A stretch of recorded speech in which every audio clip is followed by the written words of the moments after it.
Eh, Gila, Teman-teman semua, nanya. saya tadi ngejelasin tentang penyimpangan penyimpangan yang dilakukan oleh teman-teman Salafi ya, karena saya mantan Salafi, saya tahu perspektifnya. Saya mau Nggak ada lanjutkan mantan penjelasan. salah. Izin ya Pak Yai ya. Terutama buat kayaknya nggak tahu saya Erlan Tony ini mungkin baru hijrah dan baru nyaman dengan ustadz-ustadz alumni Saudi. Enggak juga, enggak kayak gitu. Dengarkan Mas Ya, Ramdan ya, dengarkan dulu. Apa kata dia?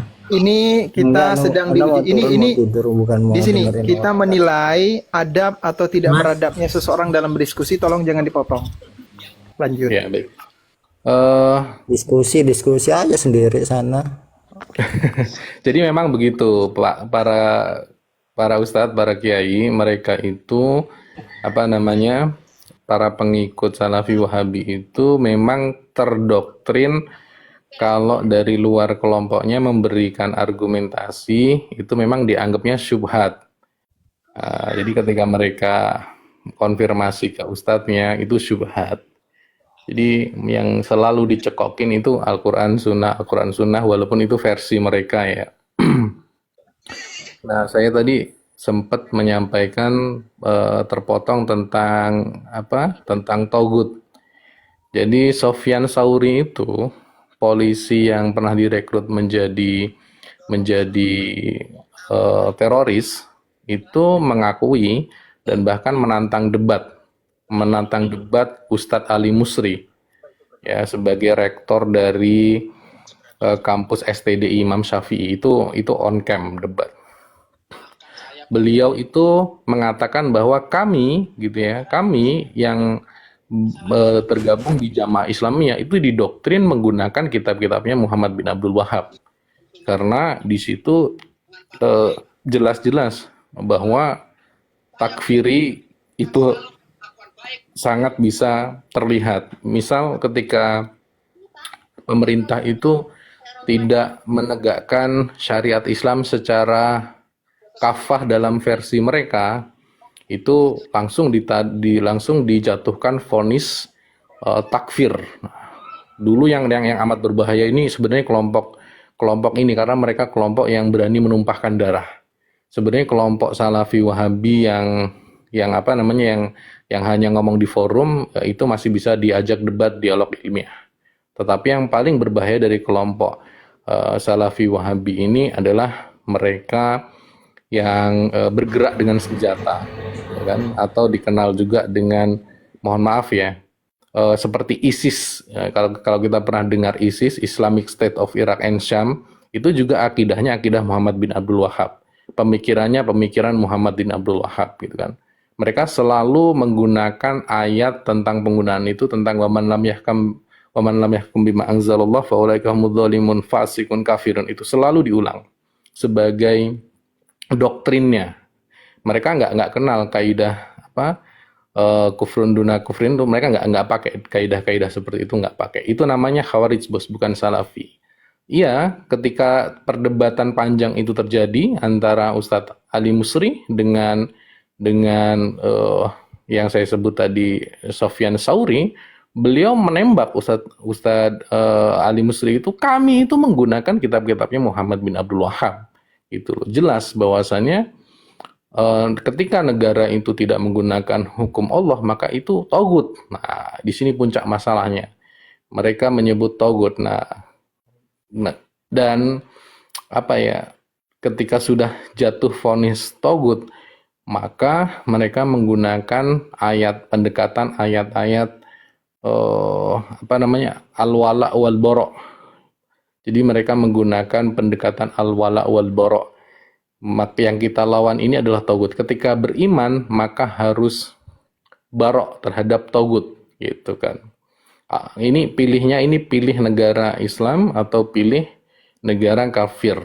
Gitu. Kalau pilih negara kafir, berarti walaknya bukan kepada Allah, tapi kepada togut. Sehingga pembuktian keimanannya itu harus melakukan barok terhadap togut, dalam arti mereka harus memerangi negara itu.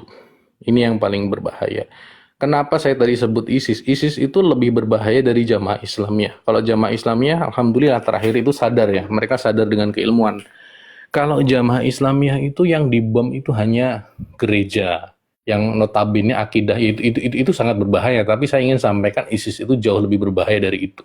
Dan masih ada sampai sekarang, sel-selnya masih ada. Jadi mereka itu kalau yang levelnya takfirinya seperti kemarin JI yang belum tobat, itu takfirinya itu adalah takfiri, oh ini jadi polisi itu bagian dari togut, jadi pejabat itu bagian dari togut, kemudian jadi tentara itu bagian dari togut. Tapi mereka tidak akan mau menumpahkan darah kecuali oknum-oknum ya, ketika polisi itu masih bersyahadat dan sebagainya. Tetapi kalau ISIS beda lagi. Mungkin kalau JI yang belum tobat itu dulu itu ngebom gereja ya, seperti Ali Imron dan kawan-kawan.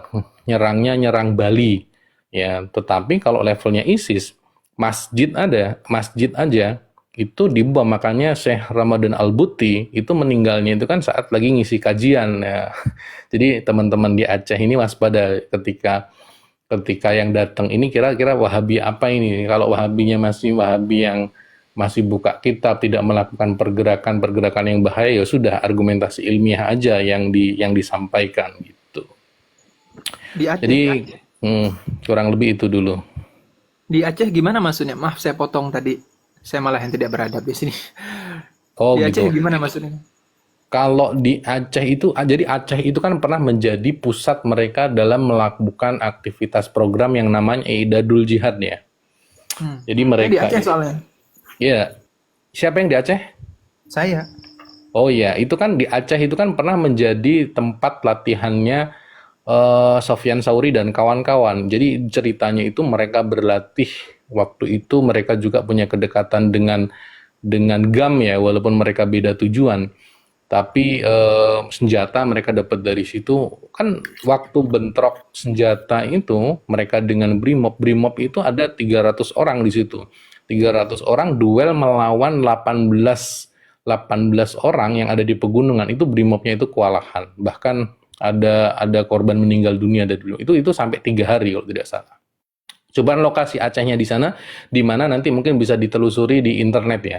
Karena saya mendengar pengakuannya dari Sofyan Sauri yang waktu itu ada di lokasi.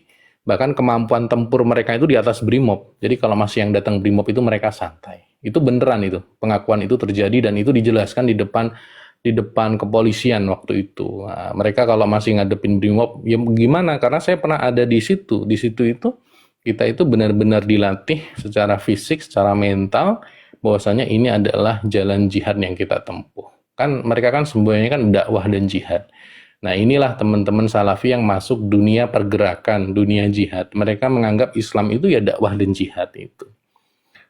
Cuman jihadnya itu kalau ada Ambon dan Poso, peristiwa Ambon dan Poso, kemudian mereka terjun, mungkin tidak menyeleweng. Tetapi ketika peristiwanya itu adalah peristiwa damai, itu kan mereka akan membuat keributan. Kenapa? Karena bagi mereka yang namanya Islam itu puncak amal solehnya itu adalah jihad. Gitu. Itu salafi jihadi yang saya terangkan ya. Salafi jihadi. Makanya tadi ketika ada pertanyaan tentang terorisme itu sampai sekarang masih berlaku teman-teman. Di Timur Tengah itu kemarin ya, alhamdulillah Suriah baru selesai itu. Itu juga waktu kusut-kusutnya itu juga ya itu data-data yang disajikan itu mereka akidahnya seperti di Afrika juga keributannya mereka sesama Salafi Wahabi ribut juga. Dan kalau yang angkat senjata yang paling berbahaya. Tapi kalau seperti Roja TV saya rasa enggak. Ustaz, kalau di Pakistan? Kalau untuk di Pakistan sendiri, di Pakistan itu lebih dekat dengan kelompok Taliban. Taliban itu kan akidahnya kan Asy'ari ya. Jadi Taliban Pakistan insya Allah aman gitu kan. Kalau dulu kan mereka kan pusatnya itu kan didikan dari Osama bin Laden Afgan ya. Sebenarnya secara menyeluruh mereka itu sudah lemah. Hanya saja mereka itu seperti sel-sel tidur gitu kan. Sel-sel tidur dan mereka dulu sih gaya mereka ngerekrut anggota itu beda dengan kajian-kajian seperti Ustadz Khalid Basalamah gitu ya. Walaupun saya juga kadang masih dengerin gitu ya.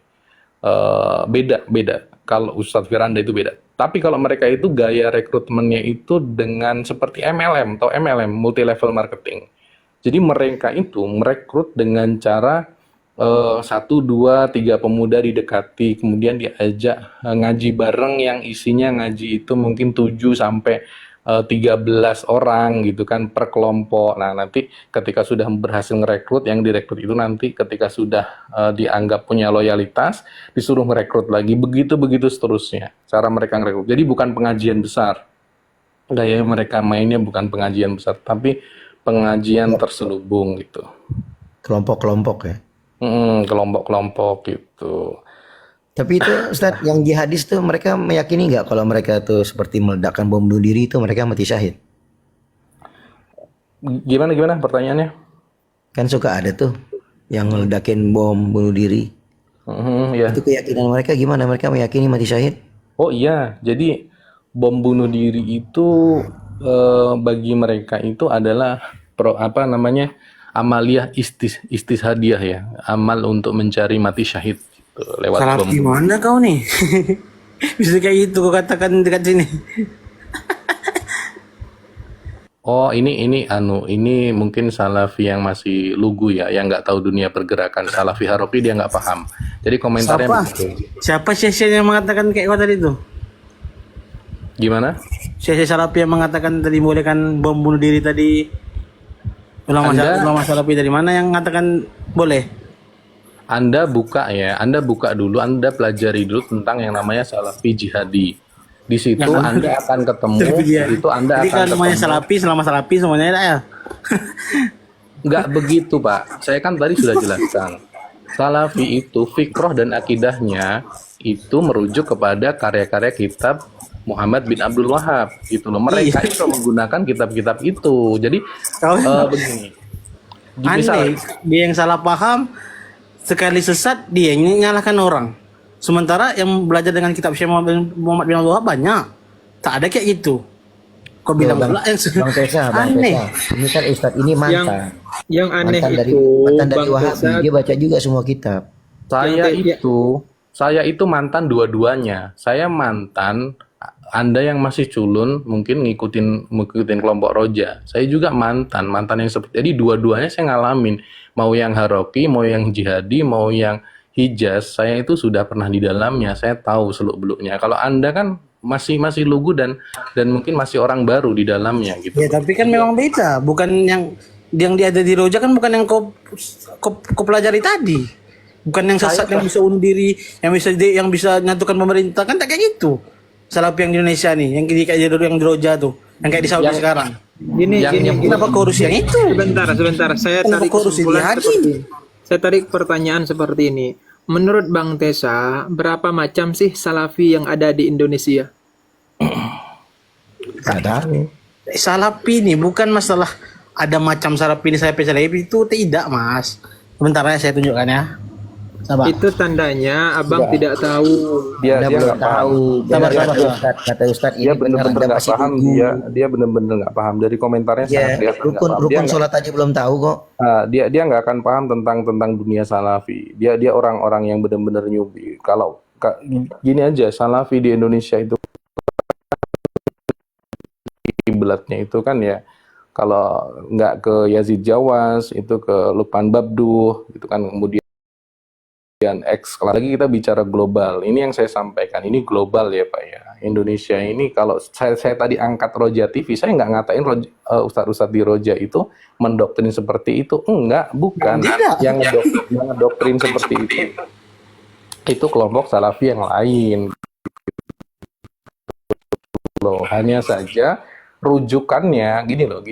Mereka kan gampang jatuh karena mengikuti referensi dari kitab-kitab gitu. Misal ya, kalau akidahnya Asy'ari gitu kan, kalau akidahnya Asy'ari sesat, Asy'ariyah itu sesat. Makanya sampai kelasnya almarhum Ustadz Yazid Jawas itu menulis di dalam bukunya, dia tulis secara terang-terangan mulia dengan manhaj salaf bahwasanya Asy'ariyah itu sesat gitu. Dia tidak menggunakan Asy'ari memang loyalis dari loyalis dari pemikiran Muhammad bin Abdul Wahab gitu loh. Makanya teman-teman ini kalau ngelihat paham itu yang dilihat itu referensinya. Jangan salahkan juga ketika ada orang menggunakan itu untuk berbuat yang lebih ngeri lagi. Kenapa? Karena bagi dia, kaum muslimin yang tidak berhukum dengan hukum Allah, itu berarti mereka itu keluar dari Islam begitu. Kenapa? Karena menggunakan rujukan dari kitab Muhammad bin Abdul Wahab yang Mas, Mas, ya. kalau Ustadz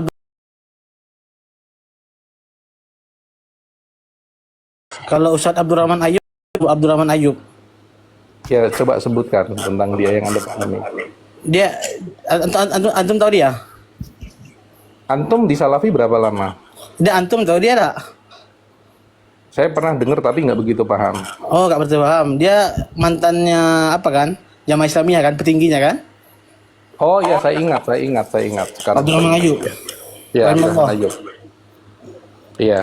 Dia sudah tobat kan? Ya, Anda lihat ya. Tobat. Enggak, dia sudah tobat enggak?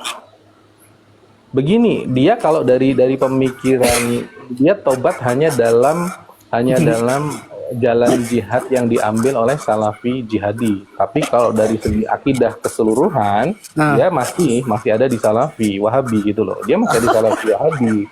Jadi pergeseran dia itu adalah pergeseran pemahaman tentang sikap jihadnya saja. Oh, jihadinya aja ya. Yang lain-lain masih sama. Yang tobat. Akidahnya tak tobat. Tetap salah akidahnya. Enggak, kita bukan bicara benar dan salah gitu loh. Di sini kita bicara apa adanya, data yang kita temuin. Masalah benar dan salah kembali ke masing-masing. Kalau ada di room ini memang kiai-kiai asu aja isinya. Mereka sedang membela.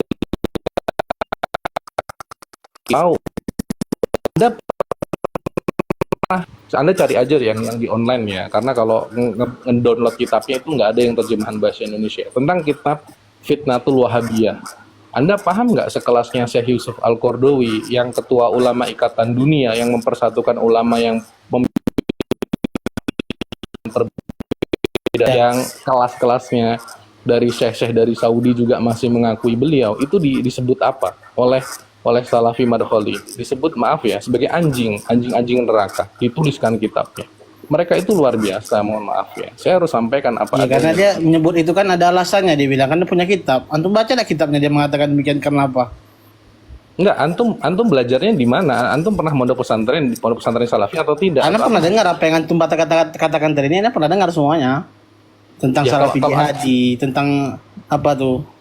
Itu makanya saya mau tanya tadi dari penjelasan kalian antum tadi. Kalau menurut antum taubatnya Ustadz Abdurrahman Ayub itu kayak mana tuh? Dia bilang dia dari teroris, dari petingginya Jamaah Islamiyah, kemudian dia taubat berkat dakwah Syekh Muhammad bin Abdul Wahab. Tapi antum tadi bilang bahwasanya dakwah Syekh Muhammad Abdul Wahab yang bikin orang jadi teroris. Kayak mana caranya tuh? Ya, Oke, saya potong ya. Maaf saya potong. Tadi kata Bang Faisal nggak ada tuh di Salafi perbedaan firqah nggak ada. Sekarang itu sendiri yang buka. Ada Madkhali, ada ini. Enggak, tadi kan yang bilang Ketahuan apa intinya tadi nggak benar itu kalau ngomong. Selalu menutup. Sabilok tadi. Enggak, begini. Memang sejarah pergeserannya itu kalau bicara Ustadz Muhammad, siapa tadi, Muhammad Ayub ya. Abdurrahman Ayub. Dia itu hanya berpindah dari satu kelompok Salafi ke kelompok Salafi sebelah. Dia pindah dari kelompok Salafi jihadi ke kelompok Salafi Original. bisa ngomong original karena kalau bicara bicara originalnya Salafi Wahabi itu adalah yang terkonfirmasi oleh Syekh Muhammad bin Abdul Wahab gitu loh. Ketika beliau itu mengkonfirmasi, oh iya ini ajaran saya yang benar-benar sesuai dengan maksud saya, maka disitulah konfirmasi. Melihat memang begini ya, ada sebuah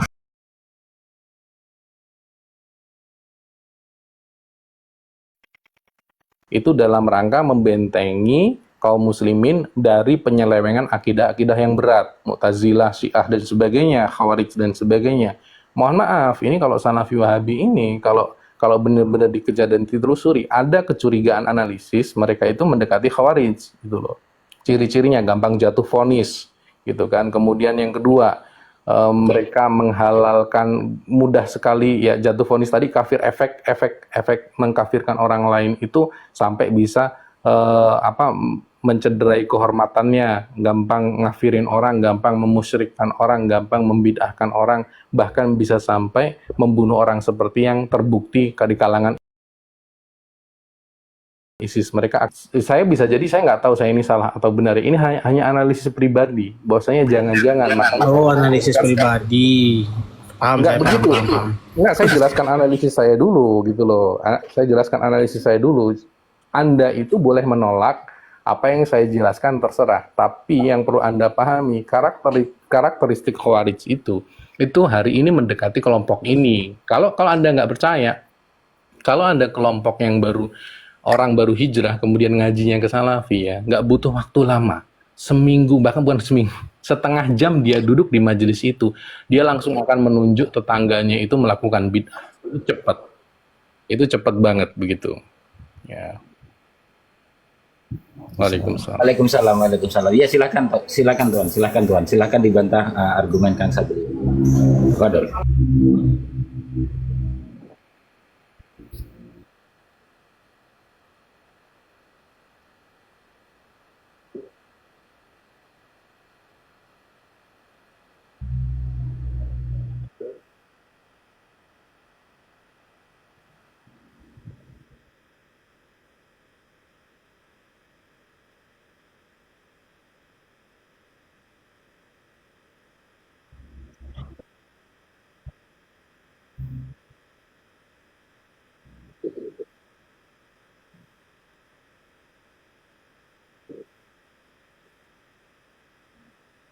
Yusuf Al-Qardawi. Abdul Hasan Al-Asy'ari, Imam Syafi'i. Orang serius tuh.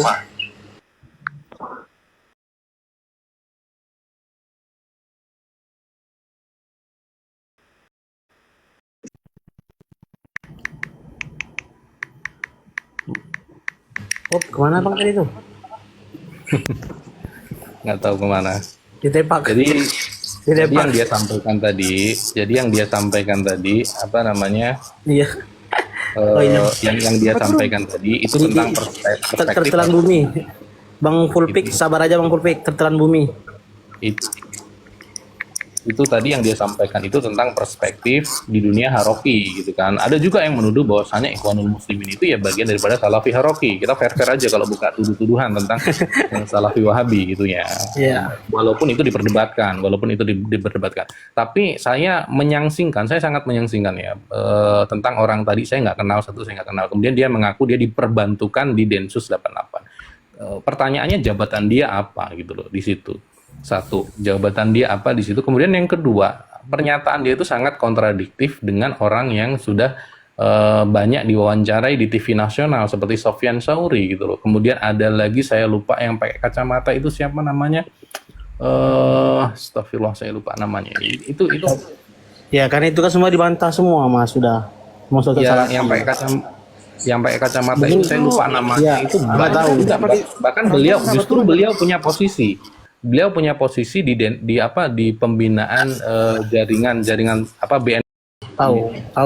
Islah Bahrawi. Iya. Saya ingat nama Islah Bahrawi. Islah Bahrawi itu sudah menyatakan secara vulgar bahwa seluruh kelompok Salafi semua kelompok teroris itu akidahnya itu akidah Muhammad bin Abdul Wahab. Nah, pertanyaannya Anda itu siapa? Ketika Islah Bahrawi sudah Kalau ngomong abang nanya, saya siapa? Cak Islah pun kenal, tanya Ramdan gitu. Kenal Cak Islah. Ramdan Kalau siapa? abang kontaknya. Atas nama Ramdan siapa? Yang lengkap dong. Ramdan Agung Giri Nugroho nama akun saya.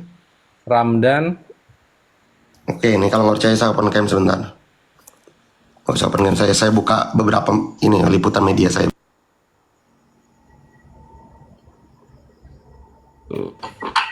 Tapi tentang redaksi ibarah kitab yang saya bawakan tadi itu yang dengan jelas dari kitabnya kalangan Salafi Wahabi yang mengkafirkan siapapun yang tidak seajaran dengannya? Ya itu pemahamannya tidak seperti yang memahami juga kali Mas. Gimana Ya yang itu antum memang pahami? vonis, mereka itu gampang memvonis memang Pak Yai.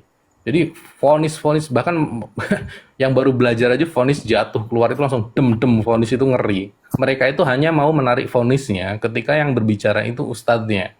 Maka sampai yang masih mengaku dirinya sebagai Salafi Wahabi seperti Ustadz Abdullah Soleh Hadromi, beliau itu sampai geleng-geleng kepala bagaimana menasehati mereka gitu. Bahkan ketika diwawancara dengan Ustadz Rifki, Ustadz Soleh Abdullah Hadromi itu, beliau ngomong, ketika saya lagi ngisi pengajian ibu-ibu itu ya, saya diperdebatkan kenapa saya tidak pakai tirai gitu kan. Yang mendebat itu ya ini dari masih dari Salafi Wahabi yang kelompok lain juga, sampai akhirnya mereka itu terdiam, tidak mendebat saya dan tunduk begitu yang ditunjukkan foto ustadznya yang menjadi rujukan, ustadz yang jadi fans dia itu melakukan hal yang sama. Oh, saya pernah dengar itu.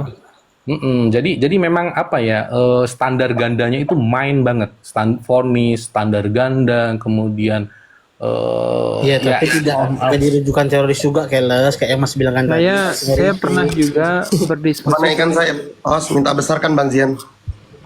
Saya moderator tapi nggak bisa besarin, nggak tahu dari tadi. Enggak, kalau masalah ini ya. Kalau masalah posisi saya, tentu ya nanti abang boleh cek aja lah, Cak Islahan untuk cek atau telepon lah, gitu kan. Ini saya waktu itu buat program bersama Densus, dan beberapa kali saya juga ngisi di PTNU, Perguruan Tinggi Nahdlatul Ulama, terkait silaturahmi se-Jawa Barat. Dan ketika kami membahas tentang buku-buku yang ditemukan oleh pelaku teror, itu nggak ada satupun bukunya Syekh Muhammad bin Abdul Wahab. Enggak begini Pak, mereka itu kan gini loh Pak, mereka itu Coba Bang, kan sekarang saya tanya, buku Syekh Muhammad bin Abdul Wahab yang mana yang ditemukan ketika terjadi penggerbekan teroris? Nah itu intinya.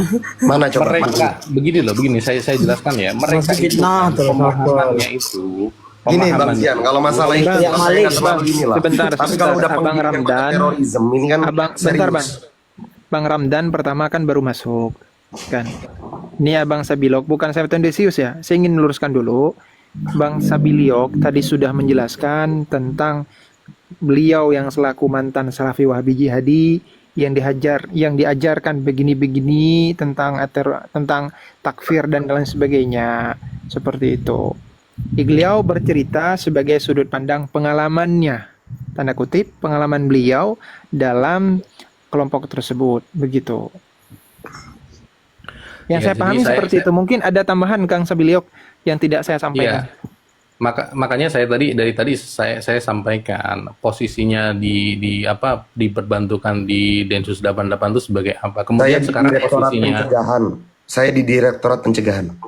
iya baik, sekarang posisi Bang siapa tadi? Posisi, Bang kalau posisi namanya saya ini sipil. Kalau posisi intinya di apa? Itu dirahasiakan Bang. Yang jelas saya di Direktorat Pencegahan, ada di KM dan KI. Bukan, pertanyaan saya bukan ke situ. Pertanyaan saya bukan ke situ. Pertanyaan saya posisi Anda itu tentang Syekh Muhammad bin Abdul Wahab itu seperti apa? Apakah Anda itu juga pengikut Salafi Wahabi ini atau bagaimana begitu loh? Supaya kita clear. Jadi saya tahu saya ini lagi ngobrol sama siapa gitu loh. Loh bukan, kan fokusnya itu bukan pada pengikut.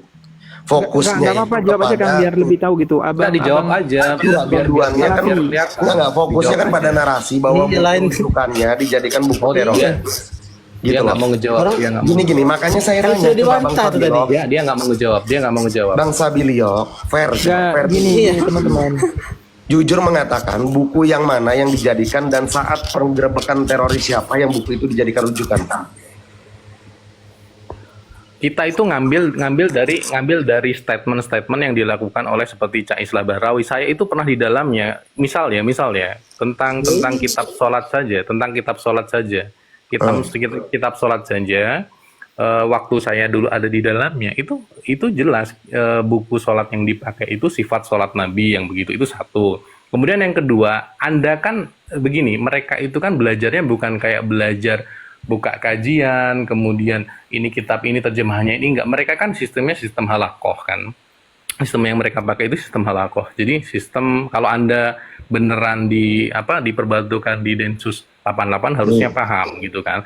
Mereka kan ada 7 sampai mungkin sampai 12 orang berkumpul. Nah, yang bener-bener menggodok secara akidah itu para pimpinan atau orang yang diustadkan, ditokohkan, murobinya atau apa di kelompok itu gitu loh. Nah, itulah yang dicekoki dengan kaidah-kaidah yang dibuat oleh Muhammad bin Abdul Wahab. Ada satu kaidah yang terkenal, kaidah mungkin kalau dicek di apa yang dirampas dari buku mereka, ya Anda yang akan Anda temukan adalah Said Qutb gitu loh. Said Qutb ya wajar karena mereka juga menggunakan narasi-narasi yang dibawa Said Qutb juga gitu loh. Tapi inti takfirinya jatuh di doktrin di kelompok itu. Kalau bukunya pasti ada tapi bukunya itu buku gimana ya, buku-buku kecil gitu loh, bukan buku-buku besar. Mungkin itu yang nulis itu ustadznya, tapi ustadznya di situ di dalam buku kecil-kecil itu atau buku yang ditulis oleh ustadznya bukan atas nama Syekh Muhammad bin Abdul Wahab. Mereka mengutip nama Syekh Muhammad bin Abdul Wahab. Polanya begitu. Karena mereka itu kapasitas keilmuannya itu bukan seorang akademisi gitu loh. Gitu. Abang nanya posisi saya, kira-kira ketika kemarin ada film saya patah, saya dapat undangan bang, langsung dari pimpinan. Kalau abang nanya posisi saya di DS, itu Iya. Ujian Mas Ramdan, kami ini siapkan Kang Vulpik, ini meskipun Kang Ramdan nggak mau bilang, saya jelaskan saja. Ini Kang Sabiliok, beliau ini mantan Salafi Wahabi. Abang Ramdan juga Salafi. Cuma terjadi perbedaan. Kalau Bang Ramdan mungkin Salafi yang mana? Saya nggak tahu ya. Mungkin beliau Ini itu Bang Ramdan bukan maksud saya nanti. tendensius dulu. Ingin gini loh. Jangan nanti kalian ini berdiskusi tapi nggak tahu siapa yang diajak diskusi ini. Paham. Nah, makanya dari tadi saya tanya, Pak Fulpik ini siapa gitu, atas nama Fulpik itu. Dari tadi saya kejar terus persepsinya tentang Muhammad bin Abdul Wahab seperti apa. Karena kelompok Salafi Jihadi dari tadi saya sampaikan dengan kelompok Salafi Hijazi seperti misal Ustadz Firanda, Ustadz Khalid Basri, saya kadang masih dengar beliau beneran, bahkan saya downloadin videonya gitu loh. Itu berbeda. Ini Ustadz Jan, ya, Ana udah tunjukkan screenshot Ana, Bang Jan. Enggak, terima kasih. Posisi Ana gimana? Ini lihat Direktorat Pencegahan. Sebentar, saya nonton film Sayap Patah bersama dengan pencegahan. Assalamualaikum. Udah? Enggak, Anda ini anggota Polri berarti? Bukan. Saya sipil. Ya. Ya nanti kalau bisa bantu lobby di pusat, saya bisa bantu penanganan hipnoterapinya untuk penanganan itu, karena saya di Jepara juga saya ngomong sama kepolisian sini, saya ngomong kalau ada mantan teroris bikin gara-gara, dialognya sama saya aja, saya sampaikan gitu. Karena ada juga yang baru keluar. Gitu. Nanti DM aja. Nanti kalau ada teroris yang butuh dialog sama saya.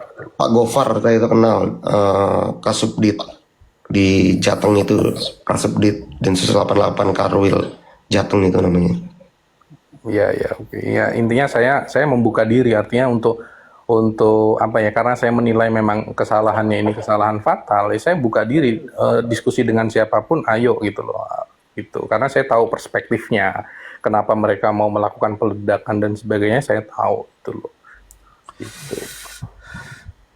Gitu. Assalamualaikum. Waalaikumsalam. Ini yang katanya ngakunya BNPT, Anda mau nanya ini. Orang yang menganggap orang yang meminta syafaat kepada nabi, kepada wali, kepada malaikat, terus dihalalin darahnya dan hartanya, itu kira-kira teroris bukan itu? Yang seperti itu. Kalau konsep terorisme di Indonesia itu adalah ketika ada action, Bang. Nggak, action itu kan ada terpicu karena iya kan Abang ngomong dari aspek itu kan. Pemikiran juga. Jadi di DS sendiri, Bang, itu masuknya bukanlah bagian daripada polisi rohani, bukan polisi religion gitu. Lebih kepada preventif sifatnya. Iya, ini kira-kira orang seperti ini yang mengatakan, yang meminta syafaat kepada nabi, kepada wali, kepada malaikat, itu dihalalin darahnya dan hartanya, itu menurut Abang gimana? Ya kalau dalam ranah keilmuan ya saya berlepas diri bang. Saya nggak terlalu komentar banyak. Kalau sudah Sesat nggak itu orang kayak gitu? Itu cikal bakal teroris bukan? kalau terjadi action, menghalalkan peledakan, dan lain sebagainya, baru saya sepakat itu teror, tangkap gitu kan. Kalau sudah terjadi action atau mungkin terjadi udah diintai oleh DS lalu kemudian ternyata ada rencana, udah ada perakitan, udah ada langkah. Nah, itu bisa masuk undang-undang terorisme tahun 2008 ya, 2018 sorry. Gini. Bang Fulpik, saya mau nanya ya. Anda itu diperbantukan itu karena memiliki keahlian apa? Kalau Anda bukan anggota Polri. Itu privat lah bang, masalah kepalian itu bang. Oke, baik. Sekarang saya tanya ya. Kalau Anda sudah lama di situ, saya tanya.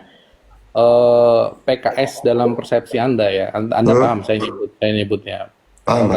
Tentang Ikhwanul Muslimin, kelompok ini yang masuk ke partai di Indonesia ini gimana coba? Kalau ditanya IM, gini bang, intinya ini saya garis besar ya, tidak menunjuk pada hidung dan kelompok manapun. Kalau belum melakukan action, belum ada historis dia melakukan action, maka itu masih dalam rangka pengawasan bang. Ya artinya Poin besarnya di situ. kelompok yang saya sebutkan tadi kelompok yang diawasi gitu kan? Diawasi. Oke. Termasuk Salafi harus diakui kayak Ustaz Firanda segala macam juga diawasi masuk. Iya. Gini kan dulu. Tadi terus- ditanya sama Ustaz Gaming, dijawab dulu. Apa dijawab apa bang? Ya, Anda milih Salafi kenapa? Saya tadi dengar katanya Anda Salafi. Oh iya, saya Dulu, lupa. Bang. Ini saya dulu, Coba saya jelaskan dulu. ke kami, kenapa Anda memilih? Kalau masalah pilihan kan personal bang. Iya tahu, cuman kan ada motif kenapa Anda milih itu. Kita kan dialog aja ngobrol. Oh ya, kalau menurut pandangan saya pribadi, ya saya suka dengan banyak narasi-narasi yang dibangun. Ya suka dasarnya. Narasi dan hujah yang seperti apa, Pak? Maksudnya? Udahlah bang, nggak usah terlalu dalam. Saya tuh naik tadi kepentingannya, cuman mau nanya buku apa judulnya yang kemudian dikatakan itu sebagai cikal bakal terorisme, itu buku apa gitu nah? Nah, ini saya mau bacain bang. Ini mau saya bacain. Enggak, yang Ini saya bacain. ditemukan di Ini, Kang. rumah pelaku teror gitu loh, yang ditemukan di rumah pelaku teror. Ini mau saya bacain saya- ini. Boleh nggak nih? Sama-sama Nih, moderator sebentar. gini. Yang ditemui di Anda mau tempat saya pelaku bacain, teror gitu aja sebetulnya. Kalau Sebentar. nggak ditemukan, oh nggak ada bang, oh ya sudah, nggak apa-apa. Oh, ada itu. Dibacakan. Ya Gaming dibacakan terus biar dia dengar. Dia nggak Oke. kalau Itu nggak ya, dengar itu dia Kang baca. Gaming. Ini kita Orang Islam. kita Ini bacain. Bang Bang. Awi udah ngomong begitu kok ditolak, Bang. Kita bacain ini. Wa nazru kuluhu lillah wa zabahu kuluhu lillah wal istighosatu kuluha billah wa jami'u anwa'i ibadati kuluha lillah wa araftu an iqraruhum bitauhidi rububiyyati lam yudkhilhum fil Islam. Terus kata beliau lagi, wa anna qasadahum malaikata wal anbiya'a wal auliya'a yuriduna syafa'atahum wa taqarruba ilallah huwa allazi ahala dima'ahum wa amwalahum. Jadi artinya kata Muhammad bin Abdul Wahab ini, wa istighosatu kulluha lillah. Jadi meminta pertolongan itu hanya boleh kepada Allah. Jadi kalau kita minta pertolongan kepada manusia, kalau jatuh dari motor itu nggak boleh, itu minta pertolongan sama makhluk, bolehnya sama Allah. Kata dia lagi, wa araftu anna iqrarahum bi tauhidi rububiyyati lam yudkhilhum fil Islam. Jadi kata Muhammad bin Abdul Wahab, pengakuan mereka tentang tauhid rububiyah itu tidak membuat mereka masuk Islam. Jadi orang yang beristighosah, meminta syafaat kepada nabi, kepada wali, itu enggak memasukkan dia menjadi Islam gitu. Selagi dia masih meminta syafaat kepada makhluk. Wa anna qasdahum malaikata wal anbiya'a wa auliya'a yuriduna syafa'atahum wa taqarruba ilallah. Dan tujuan mereka kepada malaikat, kepada nabi, dan kepada wali ingin mendapatkan syafaat mereka dan mendekatkan diri mereka kepada Allah. Terus kata dia apa? Huwallazi ahala dima'ahum wa amwalahum. Hal yang demikianlah yang menyebabkan mereka ini menjadi halal darah dan hartanya. Halal darah ini maknanya boleh dibunuh, hartanya boleh diambil. Ini kitab mu'alifat karya Muhammad bin Abdul Wahab. Baik, saran saya Ini buat apa nggak serem ini perkataan seperti ini? Paham. Padahal Imam Syafi'i di dalam syair yang terkenal, beliau mengatakan uhibbus solihina walastu minhum Gini loh, Bang. lali ana labihim syafa'ah. Saya Aku nggak mencintai sedang orang diskusi. soleh. Ntar dulu, ana belum kelar ngomong. Ente Paham. jangan takut sama kebenaran. Aku mencintai orang soleh walaupun aku bukan bagian dari mereka.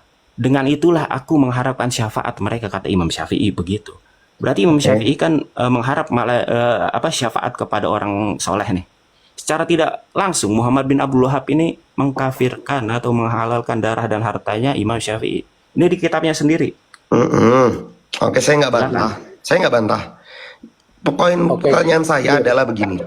Ketika tadi Bang Sabilok dan kawan-kawan mungkin ya, saya dengarnya Bang Sabilok, saya nggak tahu yang lainnya, mengatakan bahwa buku itu menjadi sumber rujukan terorisme. Maka ini kan tuduhan. Terorismenya siapa? Lalu ditemukan di buku itu ditemukan di rumahnya siapa? Sesimpel itu pertanyaan saya. Baik, Kalau ada saya nih, jawab, kalau ya. nggak ada, oh saya nggak tahu. Begini, Bang. Kan gampang. Saya jawab sebentar. Ada. Di akidahnya Al-Qaeda, haza akidatuna, itu isinya perkataan Muhammad bin Abdul Wahab dan Ibnu Taimiyah semua itu. Antum udah Gini baca loh, belum Bang. itu? Kasuistiknya itu kan di Indonesia. Itu yang ditemukan itu. Enggak, gini. Iya, itu yang saya ditemukan. jawab ya. Yang Di ditemukan. saat penyergapan siapa, Bang? Tahun berapa? Boleh tahu? Sebentar, saya jawab ya. Saya itu menyampaikan itu berdasarkan keterangan, selain saya pernah di dalamnya, itu juga keterangan dari ex Napiter yang polisi itu, siapa tadi namanya? Astagfirullah. Lupa. Sofyan Sauri. Anda cek jejak digital beliau yang mengatakan bahwasannya sampai beliau debat dengan Ustadz Ali Musri gitu kan. Dan debat itu on cam juga, dicek dulu aja jejak digitalnya omongan dia, bahwa beliau mengatakan kami itu dididik itu dengan akidah yang sampai dibawa kitabnya itu dibawa sama siapa, sama Sofyan Sauri itu. Makanya saya itu agak heran dengan Anda mengatakan diri Anda bagian Densus 88, tapi hal beginian yang dasar aja Anda menentang. Jadi saya ini Bukan bingung gitu. menentang, Bang. Bukan menentang. Saya cuma nanya validasi. Bang Sia mungkin paham bahasa saya. Saya cuma butuh validasi. Ketika penangkapan itu plek benar nggak ada buku itu, apakah Abang menyaksikan langsung? Begitu loh maksud saya. Ya saya sudah jelaskan ke Anda. Afwan, Kang Sabilio dan semua ya. Gini. Batas itu saya nggak lagi mau diskusi. Sebentar. Gini. Monggo, Ya, kita Bang. kan sudah dewasa semua.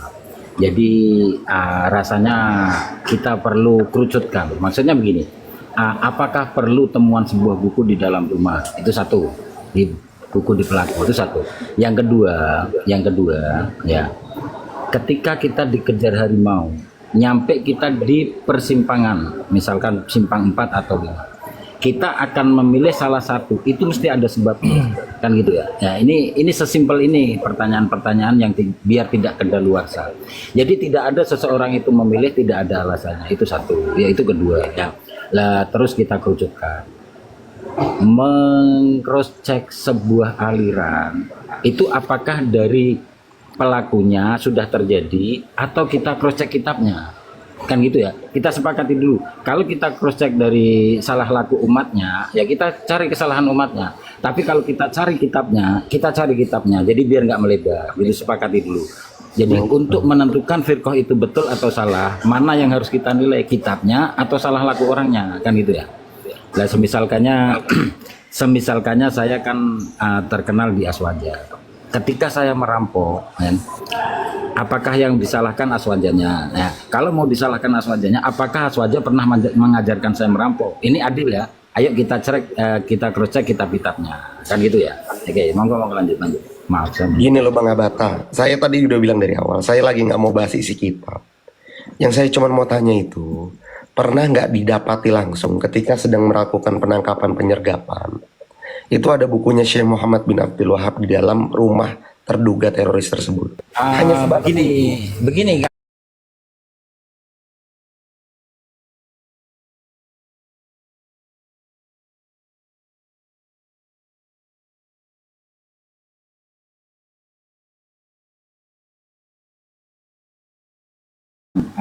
Nggak, nggak. Dari mana kita mulai membahas? Monggo disepakati. Begini Pak Yai, jadi ya pertanyaan Bang bukan Fulvik bukan itu- jangankan sebentar. Nah, bukan jangankan kitab Muhammad bin Abdul Wahab yang ditemukan, pensyarahnya dan penerjemahnya dan yang mengajarkan kitab itu, kitab Muhammad bin Abdul Wahab itu sekarang dihukum mati, Bang. Namanya Aman Banyak. Abdurrahman, antum kenal nggak? Nah, Itu Aman Abdurrahman itu kan hari-hari dia mengajarkan Oke, kitab oke. Muhammad bin Abdul Wahab kayak kitab Tauhid, terus Usul Nah, Salasah, Qawaidul Arba'ah. Itu bukan hanya dia punya kitabnya, Bang. Dia ngajari langsung. Apalagi yang Ya, mau ya, ditanyain jadi- sekarang? Jadi gini, Bang Fulpik ya. Dari tadi itu saya itu sebenarnya heran-heran kalau Anda beneran diperbantukan oleh orang, saya beneran kayak tersengat gitu loh. Apalagi Anda nanyanya kayak gitu. Saya coba ngasih persepsi ke Anda dari awal bahwa bukan serta-merta kitabnya harus ada di situ gitu loh. Itu yang direkrut itu tuh bukan semuanya santri yang bisa baca kitab Arab, bukan. Banyak orang-orang yang latar belakangnya orang nggak bisa baca tulisan Arab gitu loh. Jadi terjemahan-terjemahan yang ditulis oleh tokoh-tokohnya pasti bisa ditemukan. Contoh tadi diangkat nama Abdurrahman, siapa tadi yang kena vonis meninggal Aman itu? Abdurrahman. Aman Abdurrahman. Anda cek sih jejak digitalnya. Saya pengen nanya deh ke Anda. Anda itu pernah nggak dengar dari YouTube pengakuan Sofyan Sauri bahwasanya sampai dia debat buat kitab itu Anda kan belum cross check kan yang omongan saya. Kenapa saya sampai bersikukuh seperti itu gitu loh, sampai dia udah terlibat di dalamnya gitu loh. Jadi pertanyaan Anda itu menggiring opini bahwasanya seakan-akan tesis atau pendapat yang kami sampaikan bahwa ada hubungannya itu patah hanya dengan pertanyaan ada nggak bukunya. Udah saya jelasin, bukunya itu wajar kalau nggak ada, atau dari 1000 penjahat mungkin ada satu dan satunya belum ketangkap, entah bukunya Polri juga bisa jadi nggak tahu itu tulisan Arab semua kan, bisa jadi ada tapi nggak tahu, dikira itu bukan buku jihad gitu kan, kitab biasa gitu, bisa jadi kejadian itu. Artinya semuanya serba mungkin. Tapi posisi Anda sebagai BNN itu diperbantukan penanggulangan teroris itu bagi saya lucu banget. Beneran lucu gitu loh. Makanya saya ini kaget tadi. Gini bang, Bisa gitu loh. terkait dengan Kok nggak tahu gitu? Ente kenal Aman Abdurrahman nggak? Ente pernah dengar lah, cuman kan beda angkatan. tahu dia Bang. siapa Bang nggak? Jamin? Nah ini jangan-jangan, aduh nih Kok beda orang ini nggak boleh. angkatan? Lah, Gimana? Ais, itu tahun berapa bang? Fulpik, ntar dulu Bang Fulpik. Orang di bawah masih di atas 2012 kok dia ditangkap. Enggak. Ditangkap Dia baru. ini ngaku ngurusin terorisme di Indonesia, tapi tokoh teror aja dia nggak dong. Ente ini kacau banget, Abdurrahman. Dong, gimana nggak dong bang? Cuman kan gini loh bang, bidang-bidang itu ada KI, ada KI. Iya, coba antum bantah itu. Aman Abdurrahman gimana itu? Akidahnya apa dia? Yang diajarin tiap hari kitabnya siapa? Coba ente BNPT bantah. kok nggak jelas kayak gini? Ente malu-maluin BNPT ente nih. Lah, gini loh bang Sabilok, gimana kok malu-maluin? Karena Nabi Iyalah. di bagian itu ada bagian masing-masing, ada KI, KR, Malu-maluin. KN, gitu kan? Kalau yang bagian abang bilang ya itu kalau interogasi nggak segala gitu. macam, itu Bos, itu bagian kalau- KR. Bos dengerin ya. Sebentar, saya ngomong dulu. Aduh. Kalau memang ada posisi-posisi yang seperti itu, nggak usah bawa-bawa nama BNPT, sok-sokan ente itu paham tentang dunia terorisme. Justru Padahal itu hanya itu, bagian Bang. seruil di situ. Justru itu bang, makanya tadi saya bilang yang banyak ditemui belakangan ini buku-bukunya itu siapa ya tadi Syed Kutub.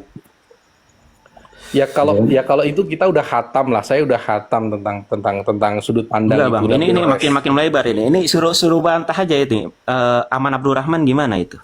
Coba. Yang diajarin kitab apa tiap hari dia? Kitabnya siapa? Coba Halo, nanti bantah. Assalamualaikum. Bisa nggak? Wassalamualaikum warahmatullahi wabarakatuh. Salam. Bisa nggak? Mungkin saya boleh share pengalaman saya mungkin terkait Ustadz Abdurrahman, kemudian Sebentar Entar dulu. Ini dia biar nggak ngelak lagi nih, biar nggak dulu mana Ini tahu. saya angkat Jadi tangan coba ya. bantah itu Aman Mas, Abdurrahman saya gimana? saya di sini hanya sebagai pendengar, baik Bang Ramdan atau teman-teman. Silakan. Full pick nih ya. Full pick ini malu-maluin orang-orang BNPT ente nih. Ente ini nggak usah pakai nama-nama BNPT kalau naik. Saya aja yang bukan orang BNPT greget sama kamu nih. Ini kacau kamu nih. Lah kenapa kacau? Kenapa? Kenapa bang? Ya Begini, kenapa Bang ente Taufik. ini nanyain kayak seakan-akan pertanyaan ente ini giring opini nggak ada Loh, hubungannya kok gini, antara saya cuma nanya bang, itu prasangka abang. Iya kan kan Kalau udah memang dijawab dijawab, tadi. Itu terus ada gimana? Ada bantah juga. ada siapa? Itu kan udah dijawab. Rahman dikatakan. Kalau ada, oh ya sudah berarti ada kan Ah, ah. gitu. Kalau dijawab ada, oh ya, Nah, iya udah diakuin kan udah jelas kan? gitu kan. udah ya Ini cukup jadi ya. pertanyaan pernah nggak ditemui begitu loh. Oke, Abang Bang maksudnya Fulbik, abang mungkin saya pribadi, bisa jelaskan kan abang Bang Fulbik. mengarasikan pernah nggak menemui? Oh enggak, saya dengar dari media. Sebatas itu. Oh ya sudah. Kan Ya udah Bang. tadi kan kami udah masalahnya gini loh ya. Masalahnya gini. Oke, pelan-pelan ya. Sorry. Saya tadi agak kepancing emosi. Oke, kita kalem.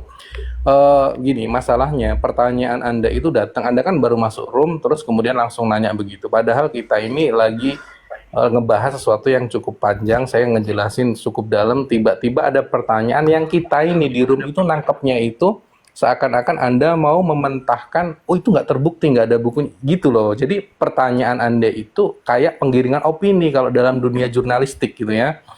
Wajar kalau kayak saya ini kesentak juga, ini beneran orang BNN nggak dari apa BNPT nggak dari tadi saya mikirnya gitu loh. Kalau saya Misi Bang Sebilok, maaf saya potong. Tadi yang saya dengar dari Bang Fulfik nih, selain dia menanya tentang apakah ditemukan waktu penggebrekan bukunya Muhammad bin Abdul Wahab, selain pertanyaan itu, dia juga ada pernah bertanya tadi, seingat saya, apakah ada ajaran dari Muhammad bin Abdul Wahab yang mengarah kepada terorisme?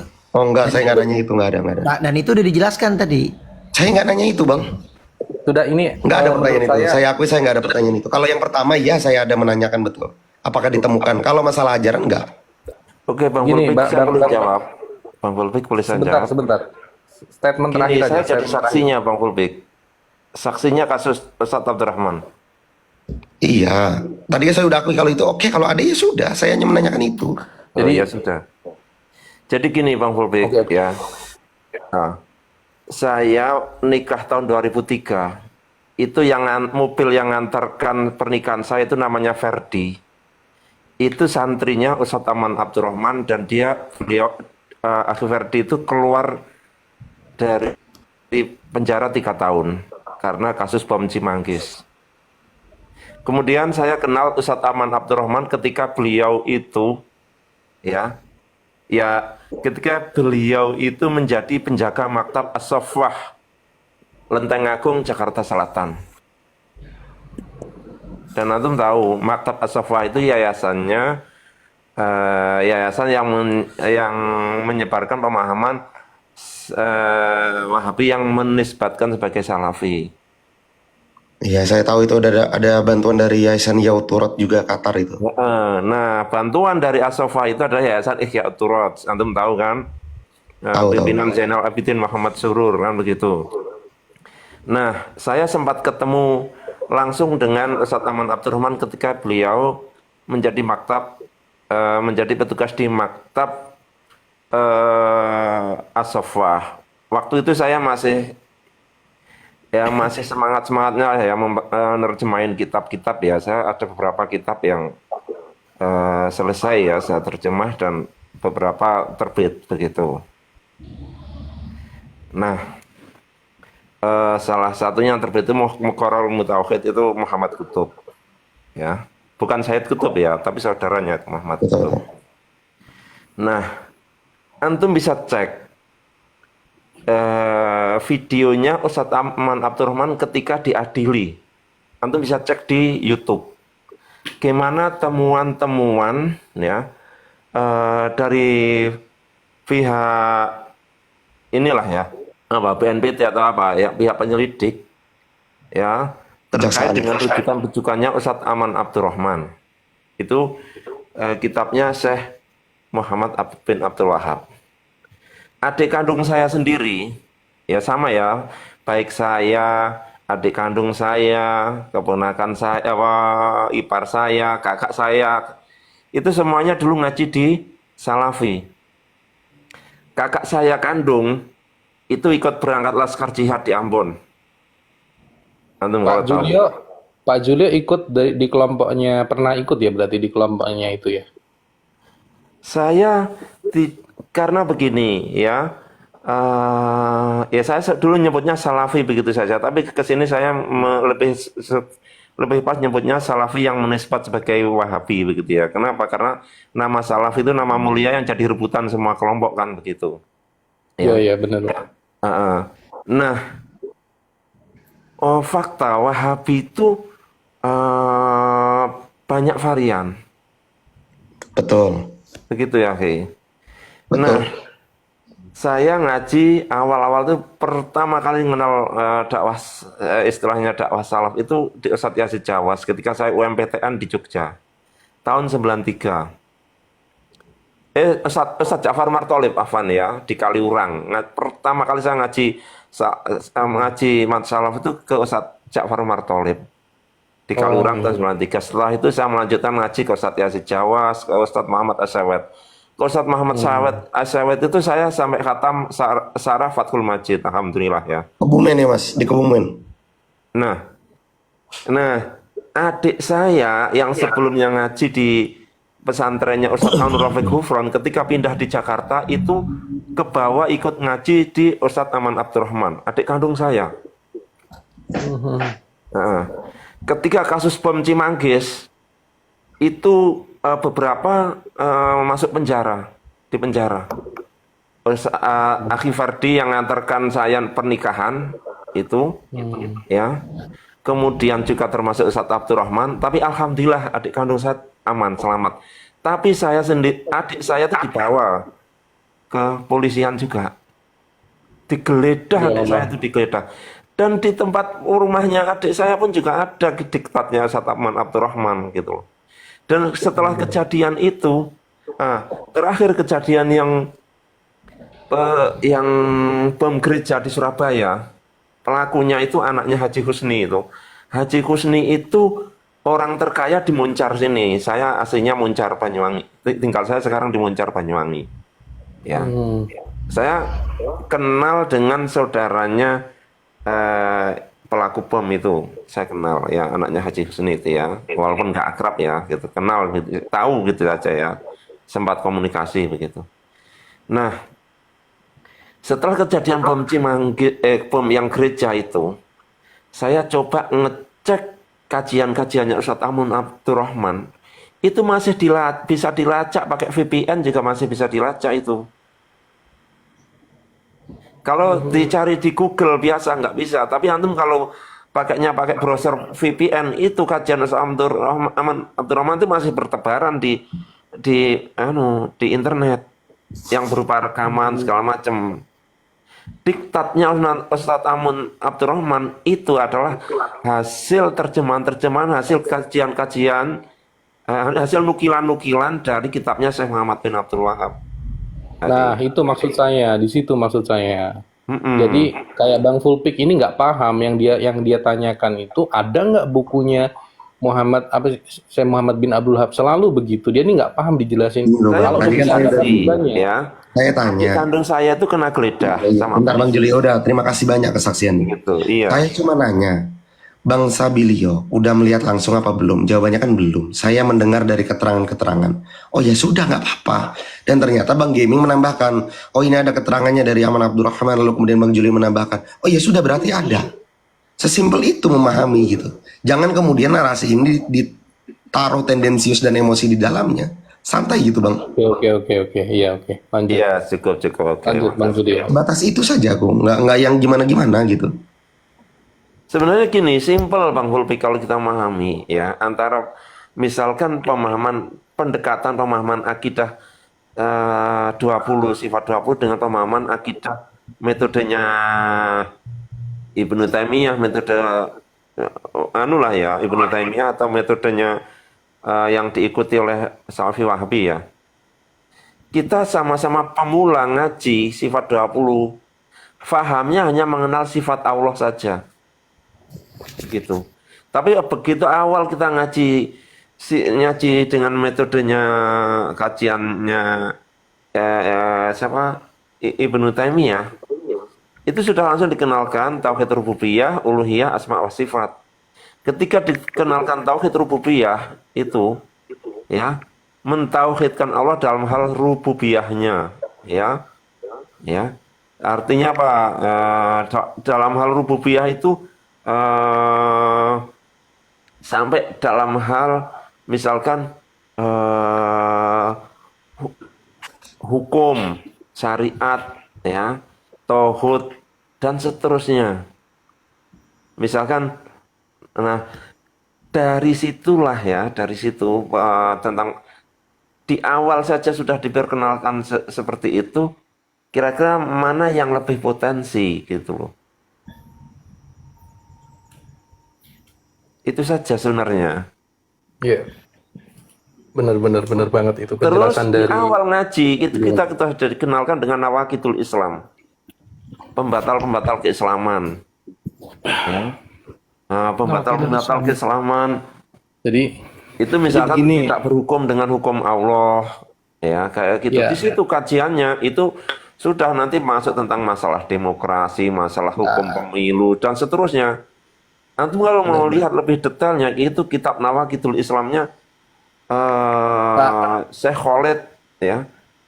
Pak Julio, Ya. sebentar Pak Julio, apa yang antum sampaikan tadi itu senada yang pernah saya rasakan gitu ya, bahwa makanya saya tadi sampaikan orang yang belajar ngaji yang baru aja itu akan dicekoki tentang al-wala wal bara begitu kan, gitu-gitu kan luar biasa gitu kan. Bang Dengan Fulbik, saya ingin menjelaskan tentang al-wala wal bara ya. Oke, silakan. Nah, ya.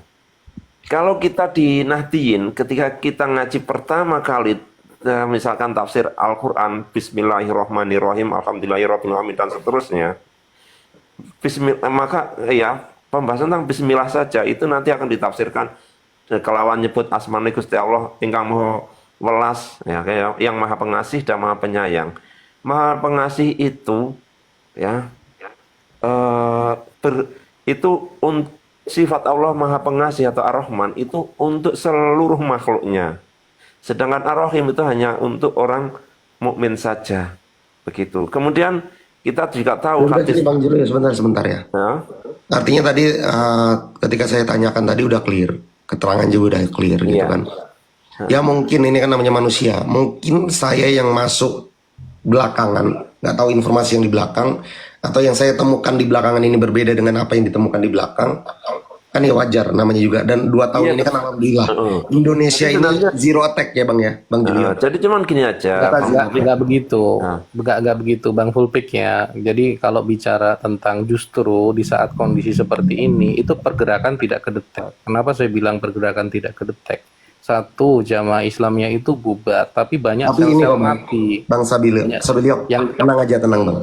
Untuk terkait JI memang sudah dibubarkan, betul. Bukan dibubarkan, membubarkan diri. Cuman memang masih ada gerilya yang tidak sepakat dengan itu. Bahkan masih ada yang bilang, wah ini propaganda, ini bentuk daripada ini dan segala macam. Cuman tetap pengawasan itu ada. Semua kajian, bahkan ormas-ormas pun juga dalam kondisi dalam tanda kutip ya pengawasan gitu kan. Ya insya Allah lah mudah-mudahan tahun ini kita bisa zero attack lagi kan, biar 3 tahun beruntun kan. Nggak, maksud saya begini Pak. Untuk orang-orang yang ada di BNPT, ya, orang-orang di BNPT ini saya pengen sampaikan ya, untuk tokoh-tokoh agama juga. Justru di saat mereka itu seperti kalau ngedetek di ormas, ngedetek di kelompok ketokohan atau kelompok yang namanya sudah jelas, itu memang mudah ngedeteknya. Tapi justru di saat semuanya seperti terlihat tiarap, kita nggak tahu kenapa, karena akan ada sel-sel mati. Betul, yang Bang. itu baru direkrut sebenarnya oleh Itu oknum. diawasi kok Bang. Itu diawasi kok. Bahkan gini ya, orang-orang yang memiliki boleh, penamatan sebagai- historis jaringan pun itu diawasi kok Bang. Saya bilang sama Intel di sini pun saya pernah ngomong, sama Intel di sini ya di daerah saya pernah ngomong. Justru ketika Polri merasa aman, itu justru bisa celahnya dimanfaatin. Misal nih, oh ini semuanya aman. Kalimat-kalimat begitu semuanya aman. Begini loh, mereka itu menganggap Itu ada dalam nilai daerah seperti itu. yang kita sebutin itu tadi itu sebagai perjuangan hidup. Nggak bisa, namanya pemikiran itu dianggap sudah selesai, nggak bisa. Apalagi posisi di BNPT nggak boleh punya pemikiran begitu. Iya Di memang nggak BNPT. punya pemikiran begitu. Untuk saat ini Bang kondisinya memang cenderung lagi dalam fase pengawasan. Belum ada gerakan-gerakan yang terlihat mencondong, cuman ya dalam catatan ini kan tadi belum selesai. Cuman memang pengawasan itu tetap ketat, bahkan keluarga, jaringan, dan masih ada potensi-potensi jaringan-jaringan baru Bang Sabilok sebetulnya. Iya. Kayak Ada yang di Bandung pecahan-pecahan itu kan yang sakit hati dari NII, dari JI itu masih banyak. jadi begini, kayak yang di Bandung itu ya, ketika Polsek Bandung itu lagi Yang di ngadain apel, Batu. itu kan satu bentuk tindakan person, bukan tindakan kelompok, satu Betul. tindakan individu yang nggak kedetek, itu loh maksud saya. Tahu nggak Bang itu kenapa nggak kedetek Bang? Saya bisa ceritakan sedikit Bang. Coba. Jadi itu tuh memang binaan di bawah BNPT. Orang itu ya awalnya ya.